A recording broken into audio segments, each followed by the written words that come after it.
We have a spike in crime, we have a spike in illness, we have cancer cluster in Bel Air Town too. And I wanted to tell the police department that in the 23, 24, and 24, 25 budget, there was a component of a list of statistical and gathering or chronicle that shows that their contacts have exponentially increased. We see a correlation between 5G and we see a correlation between vaccination and causing crime, antagonizing, and many times the caregivers, the mothers, the women are always looked at for the children, but the women are neglected. And the city has been around since, according to all of the lovely signage in this room, 1916, 1737, 1914. Since 1965, we don't have a women's area for help. And maybe somebody could analyze why you show me budgets that have $100,000 for this, $200,000 for that. I want to buy land to float a debt, an LLC over here, application of resolution, waiving competitive bidding. We have companies coming from Pennsylvania to put poisons in the storm drains to tell us they're going to be the root of Jesse. We have a holy war, a telecommunications war. We have a war on women. We have a war of vaping at Bowie High School, a military checkpoint at Bowie High School, and cancer clusters. And the city required the actual citizenry of the staff of the city to get vaccination. Well, a few years from now, when they have their diseases, you're going to tell us entitlements require us to do another thing when you required them to take a vaccine they didn't need. What's the point of this? The fence on Racetrack Road, the budgetary request. If police are telling you that crime is exacerbated and you just lived through plague, you might have plague dynamics impacting the citizenry. And that might be causing all of this blight, neglect, and people doing things they shouldn't do. And I want you to consider that Maryland might be the Holy Land. If it says I'm in the desert, do not go. You might want to consider some of these ideas. Trees are being chopped down at an alarming rate. Students are being used for sickness, and parasiting off kids with a vape plague might not be the best way to manage the city. Thank you for your time. Thank you. George Tuggle.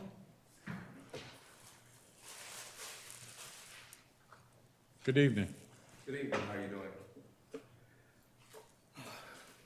My concern or question I have is about 197 and the sidewalk when you're on Mitchellville Road, you make a left and go north on 197.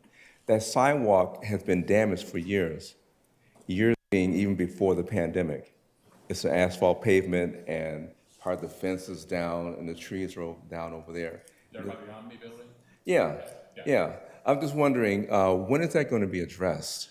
I know that that's a state road. I mean, not a state road, a county road.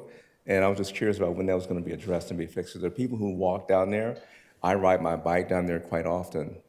And it's just been like that for the longest. There was a time before the pandemic, I actually was riding my bike and I had some clippers on me, some garden clippers, and actually got off my bike and took my time and trimmed some of the trees back because the branches are hanging down. They're hitting people when they walk by. That was one concern. The other concern is, it's just about signage. When you're coming south on 301 and you approach 197, on your right, there's a sign that says, right lane must turn right. It was completely swallowed up by trees. And I only mention that because I've seen cars cut over there or cut back into the left lane because they didn't know that they had to make a right turn in that lane. So those are the concerns right there. One other thought about signage. When you're coming south on 197, before you get to Mitchellville Road, you see the big sign that tells you got to make a right turn at 301. And then there's a small sign, a construction sign that's been covered with black plastic. I think if you put a sign there that said right lane must turn right, that would prevent more close accidents that I've seen, because it's not until you get past that bend that you see two signs that say right lane must turn right. But that's a little bit too late. And I think that's probably the reason why the sidewalk is damaged on northbound 197, because somebody crossed over trying to avoid an accident and took down a tree in the median and went over and hit those trees over there that have been neglected since before the pandemic. All right. Thank you. Thank you.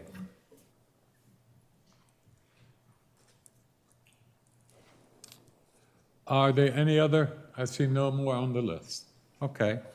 Well, at this time, we will move on to presentations.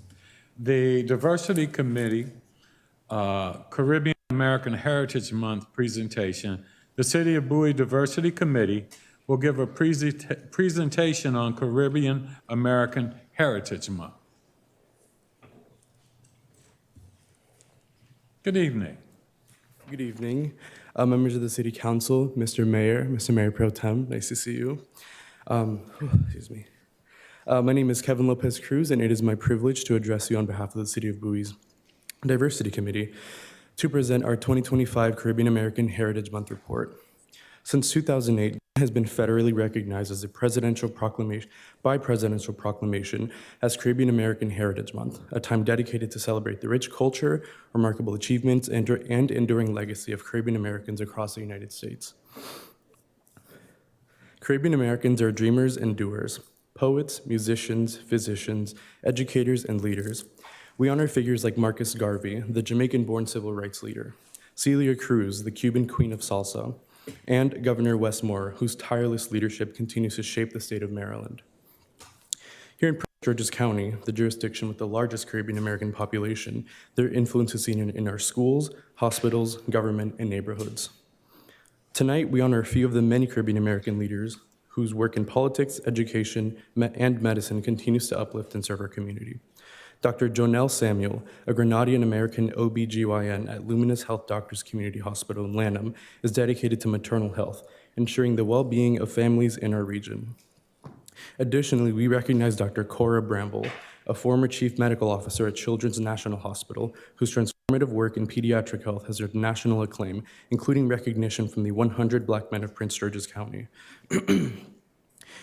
Anthony Brown, Maryland's Attorney General, has championed healthcare, education, and public safety in state and federal legislatures since 1999, serving as the Attorney General of Maryland since 2023.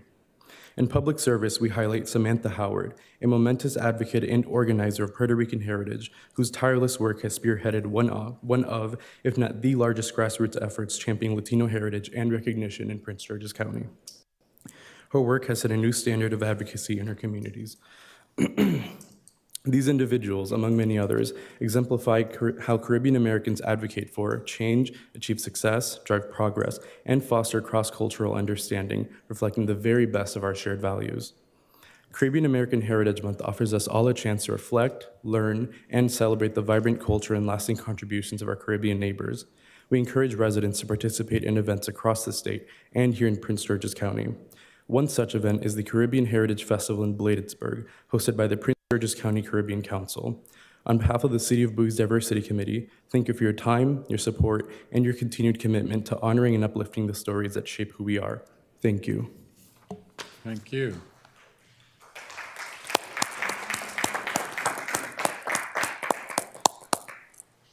I see nothing under city boards and committees. Is that correct? Correct, Mayor. Okay. We will now go on to council announcements. Councilwoman Rogers. Thank you, Mr. Mayor. On Thursday, we come together in remembrance of a powerful moment in our nation's history when freedom was finally extended to all and enslaved African Americans in Galveston, Texas were told that they were free. More than 2 years after the Emancipation Proclamation was signed. Juneteenth is a celebration of resilience, liberation, and community. It is a day that reminds us of the strength of the human spirit and the ongoing journey toward justice and equality.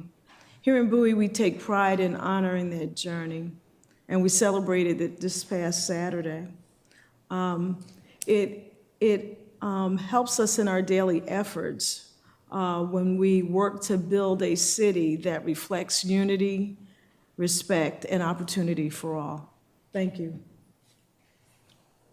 Any other announcements? Councilman Truesdale?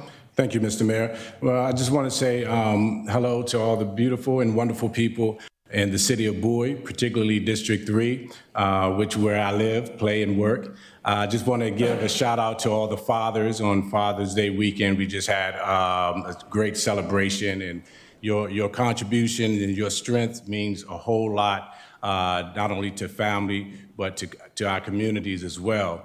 And just a last item on the list, in regards to the Maryland Business Center, MWBC Local, Shop Local, had their first grand opening, ribbon cutting on last week, right in our town center, great town center, Bowie Town Center. So I ask that you guys will support its Shop Local. It's empowering small businesses and business owners to foster economic growth, and not only in our city, but in our county. So thanks. That's my announcements for today. Thank you, Mr. Mayor. Thank you. Any other announcements? If not, I'll just close it out and add on to something you just said, Councilman Truesdale, and that's, you know, a belated Happy Father's Day, not only to the fathers, but also to the men who in our community act as a father figure, so many of our young people. So to you as well, we appreciate you and thank you.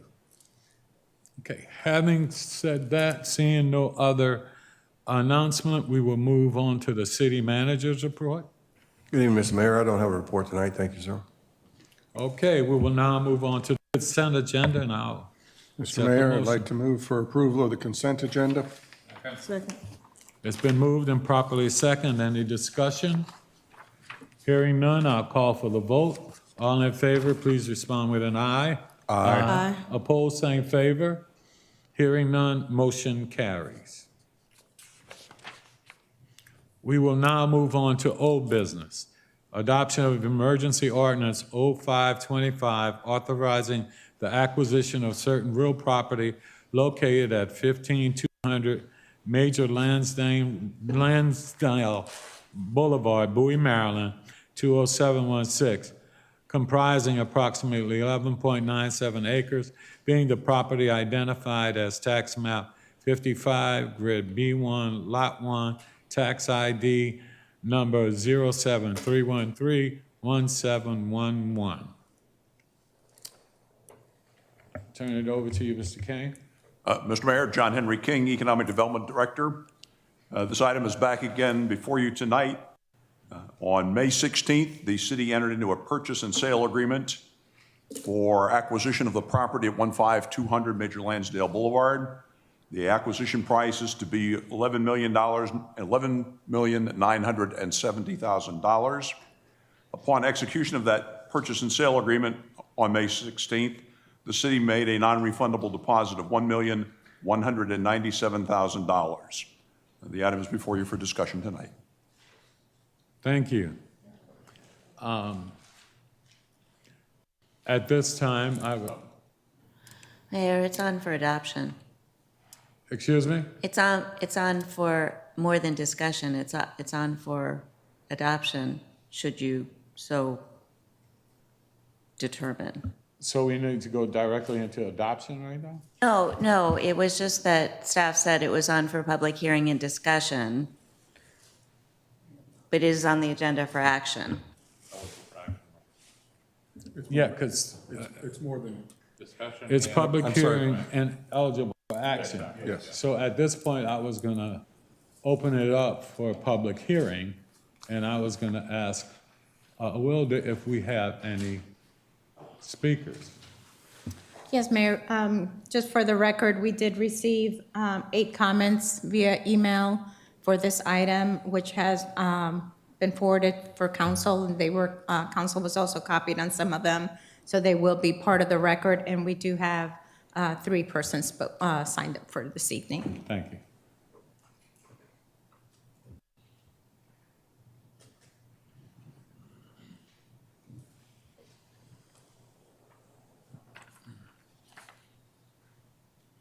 Michael Bridges. Good evening. Good evening. Just wanted to say thanks for those who were able to participate in some discussions in the past week about this.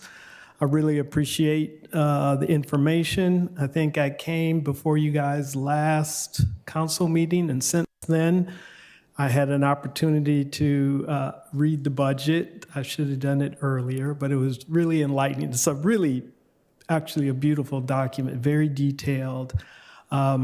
I am here after looking at the budget and also doing a little bit of research on the sale of the properties, some of the liens that were put forth and the timelines. I'm still recommending that you guys vote no on this purchase. Basically, I still feel even more so that the deliberations were done too hastily. To me, it felt like one of those high-pressure timeshare sales, you know, where you see this nice, shiny sort of vacation opportunity, and then you're told, oh, if you don't jump on it now, you're going to lose out. I feel the developer investor bought it for $4 million, put down $1 million, and now potentially stands to gain like $12 million. That's well, in my opinion, overpriced relative to the most recent sale was, not most recent, but the first sale was $4 million, and then the sale to the church was $10 million, but that was an owner finance sale, so it wasn't coming from an independent financing body. So I feel that is also kind of somewhat inflating the price. And then finally, I think the high pressure notion of buyers swirling about, and if you don't get it now, you're never going to get it. I think the city is it's a deliberative body, and because these sort of capital projects that are in the tens of millions of dollars, you don't really make decisions like that on a dime, I think.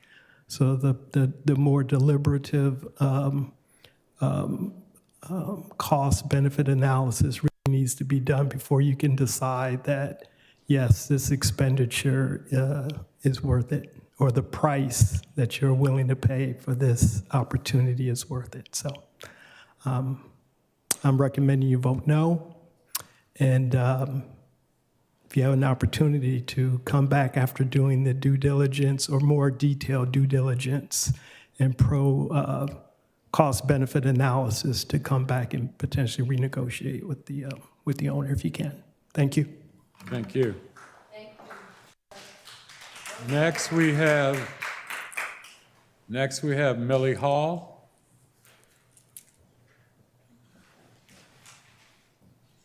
Good evening. Good evening, Council. I agree with everything Mr. Burgess said, but I also would like to add, I feel that with the council rushing into this acquisition without all the council people, I find a problem there. The next thing, I feel economic development should have a better plan. When the movie theater left the first time, there should have been something in place to go out then and try to get that property. Instead of this last minute rushing into this deal. And I also would like to thank all you guys that came out this weekend to talk to us and explain everything in more detail. I know it's last minute, but I appreciate you. I think everyone made it except Councilmember Brady, because it was last minute. But it was also last minute with us getting this information. But I wish the city would put a better economic development plan in order, so when something like this happened the next time, you will be ready to get on it. And I hope that everyone this evening really think about their vote and vote no, because us citizens, most people are on fixed incomes now, and to go up on people's taxes, that's a serious problem. So the citizens, a lot of citizens didn't know about this, This is why we came together this weekend to try to have a meeting, to try to gather people up so they could explain it. I'm still talking to people that does not know what really happened or don't understand what's happening. It feels like a lot of moving parts to the people. So I feel that in the future, you guys, everyone was voted in, you promised different things that you would work for the people. So when you're making your decisions, please think about us, the citizens of Bowie. Thank you. Thank you.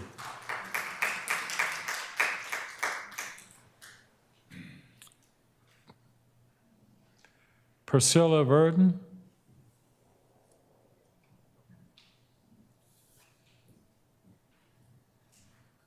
Good evening. Oh, good evening.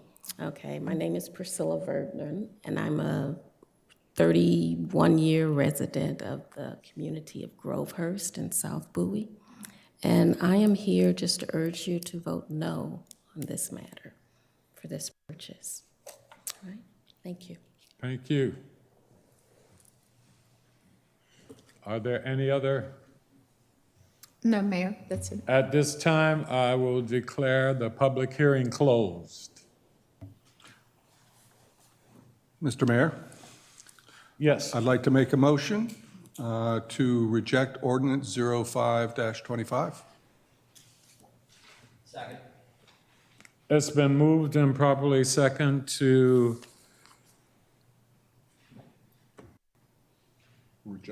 reject adoption of the emergency ordinance as written. Any discussion? Hearing none? Yes, go ahead. Sorry. I'll just be brief. I want to give residents who took the time to come tonight, as well as people who might be watching at home, the courtesy of a little background. I know we talked a little bit at our last meeting. I want to talk a little bit tonight.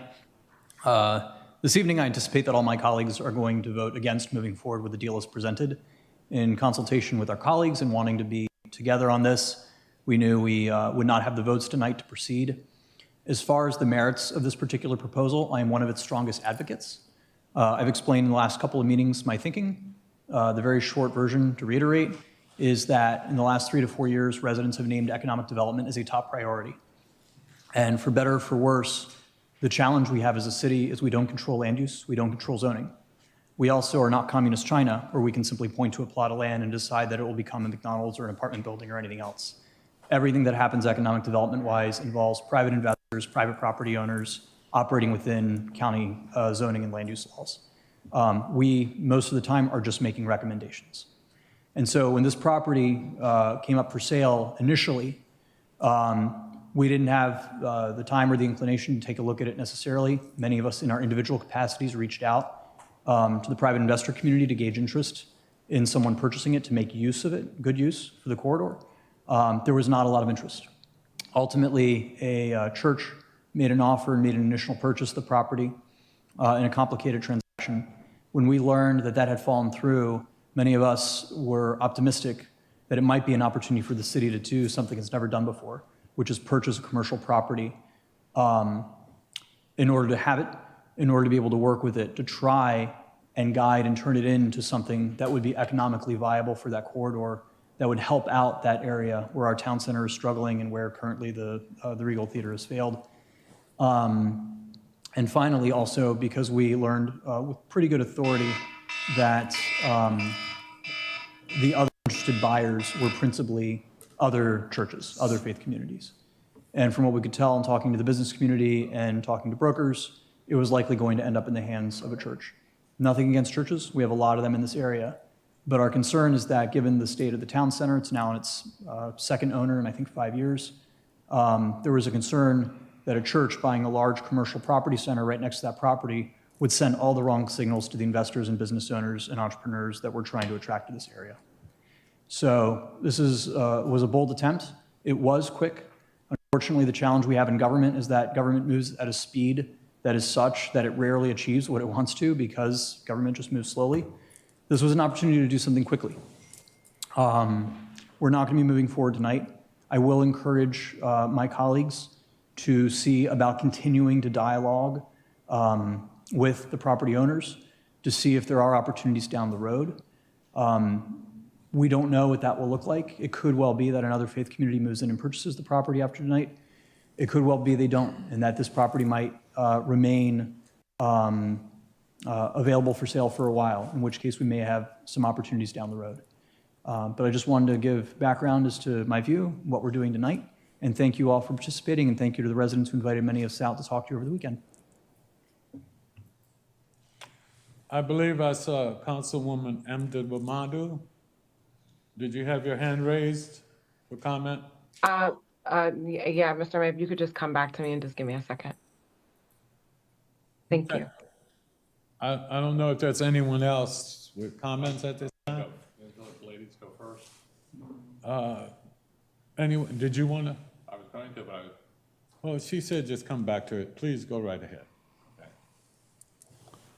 Thank you, Mayor. And thank you for everyone who's come out and spoken either for or against it. There are people who are supportive of what we're looking to do, but I want to make a couple of comments. In general, it's not that we acted fiscally irresponsible, secretive, anything like that. We conducted the business of acquisition of property that cities and towns and municipalities always do. You don't negotiate in public. So that what we've done was appropriate, and it's been something I've seen going back to 1994 when I was first on here. We acquired land, or we sold land. We did it through executive sessions, then we had a public discussion. Having said that, I will admit that the criticism that we don't seem to have a vision, an economic development plan, is apropos. We don't.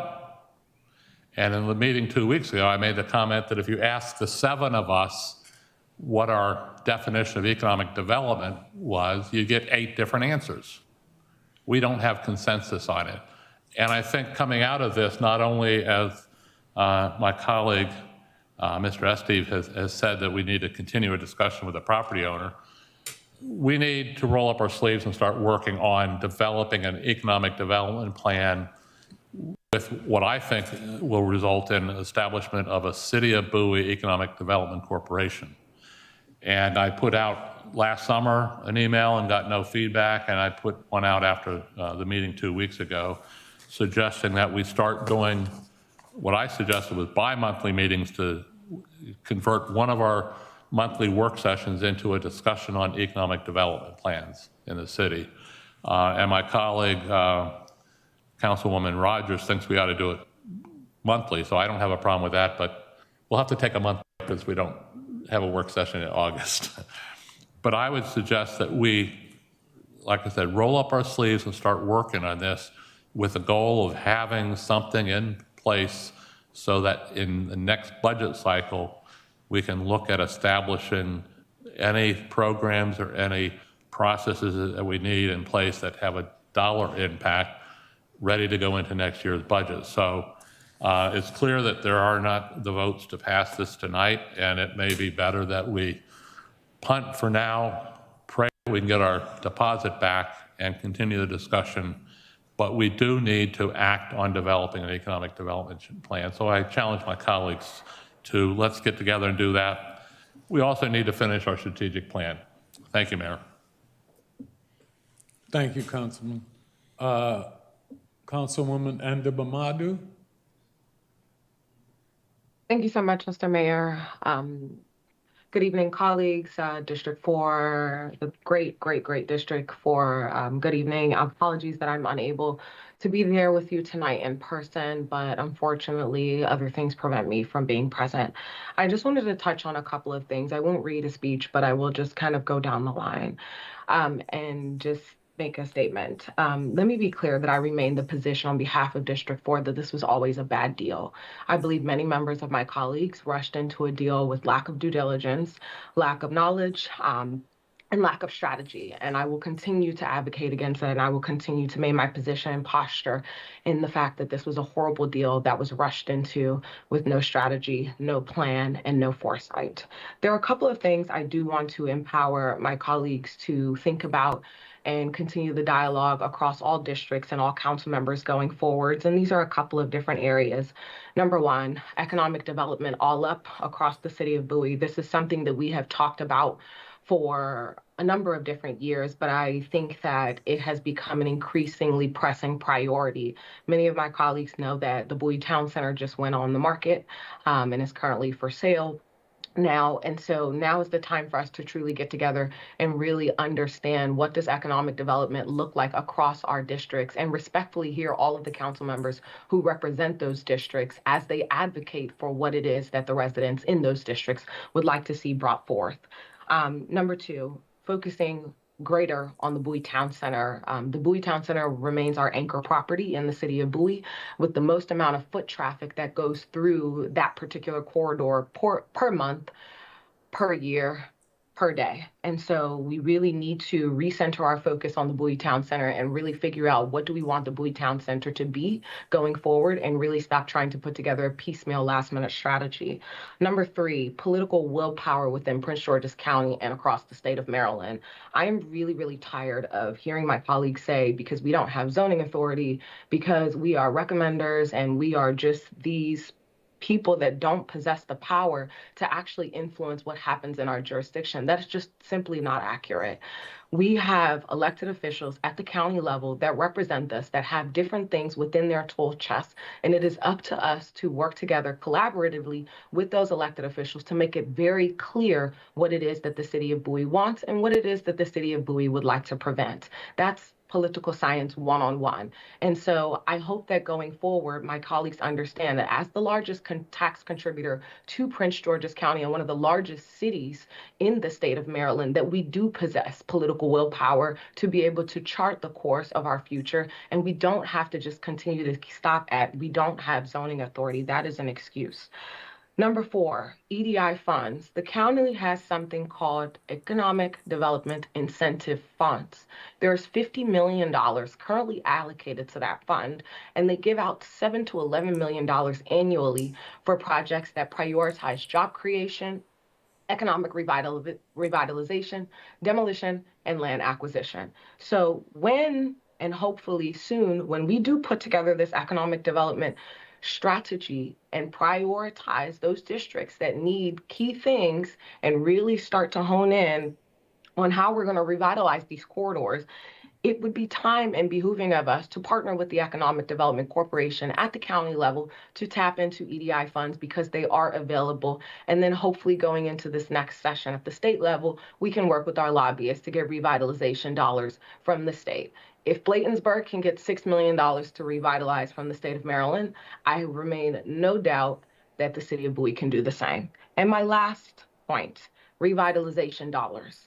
We have an opportunity to truly, when we do this economic development plan, and soon, set aside $1 to $3 million in revitalization capital that multiplies value. What does that actually look like? What that looks like is actually directing anchor tenants and putting aside a clear fund that goes towards supporting and recruiting the types of tenants that we want to see across the city of Bowie, as opposed to trying to become developers ourselves.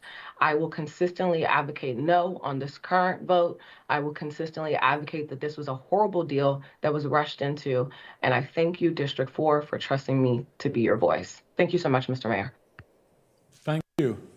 Any other comments? Councilman Truesdale?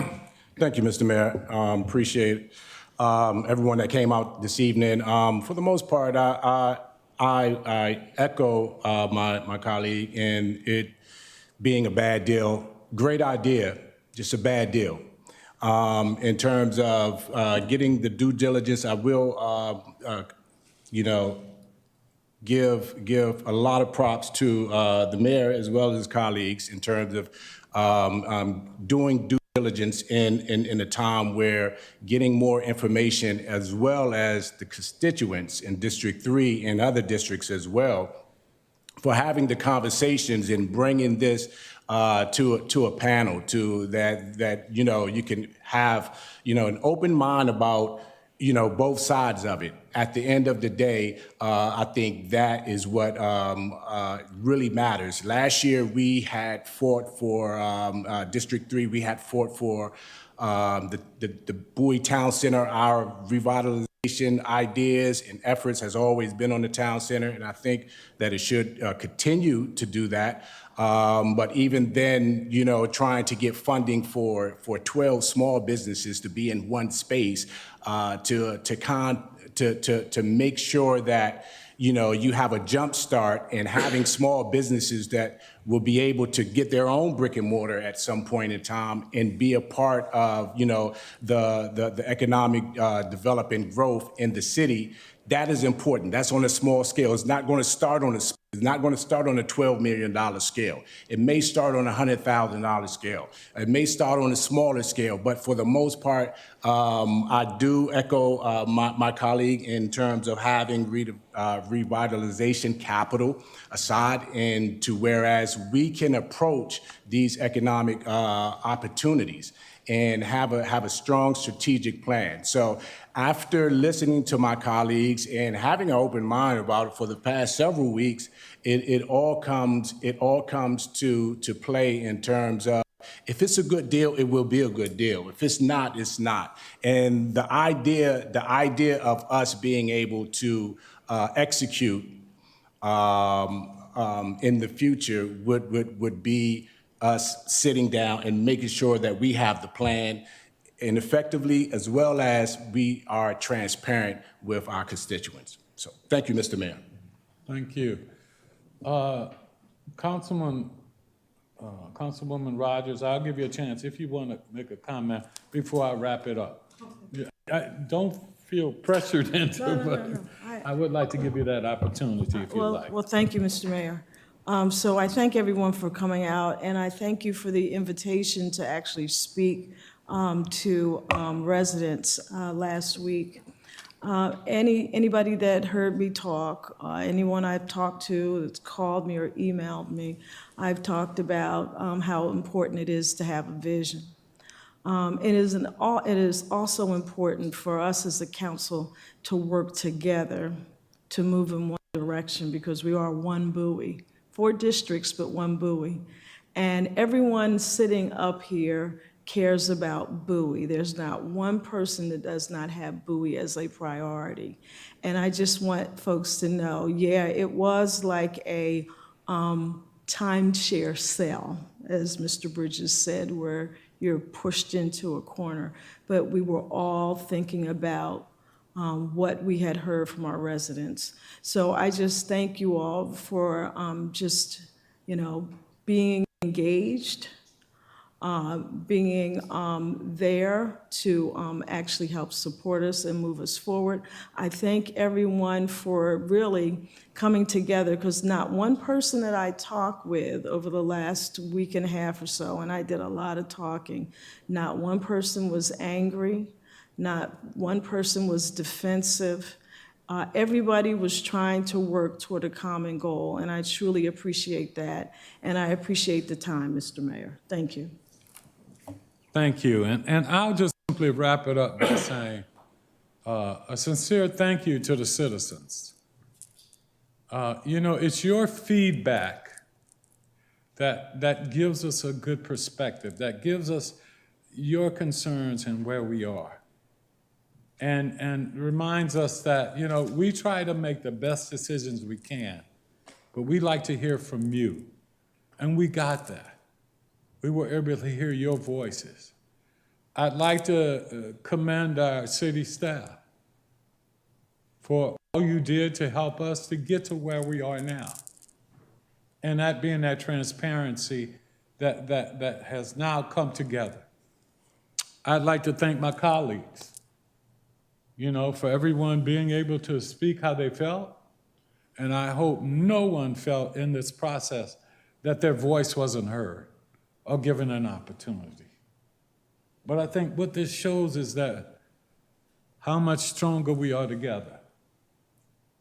You know, I always do as Linda did, one city, one Bowie. And I feel that's how we're moving forward. And every one of us wants to see the best city and the best opportunities for our future generations. And we have to work together on that.